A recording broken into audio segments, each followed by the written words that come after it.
എന്തിന് പുത്തൻ വാഹനങ്ങൾ PD ചെയ്യുന്നതിനൊരു ചെറിയ ഉദാഹരണമാണിത്.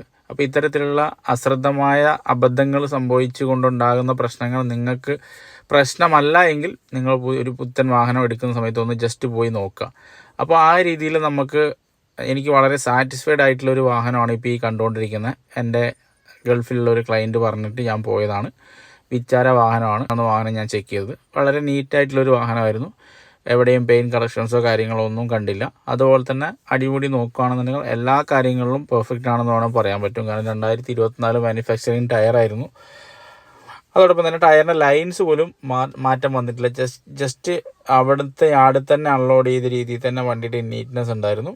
അകത്തേക്ക് വരികയാണെന്നുണ്ടെങ്കിൽ പ്ലാസ്റ്റിക് മെറ്റീരിയൽ പോലും റിമൂവ് ചെയ്യാതെ വളരെ നീറ്റ് ആൻഡ് ക്ലീൻ ആയിട്ടാണ് വാഹനത്തിൽ മൊത്തത്തിൽ കാണാൻ സാധിച്ചത്. നല്ല ക്ലിയർ ആയിരുന്നു ഇൻറ്റീരിയർ എക്സ്റ്റീരിയർ ഒക്കെ. അത് മാത്രമല്ല ഏറ്റവും പ്രധാനപ്പെട്ട ഒരു കാര്യങ്ങളിലൊന്നായിട്ട് വേണമെങ്കിൽ കണക്കാക്കാൻ പറ്റുന്ന ഒരു കാര്യമാണ് ഈ 14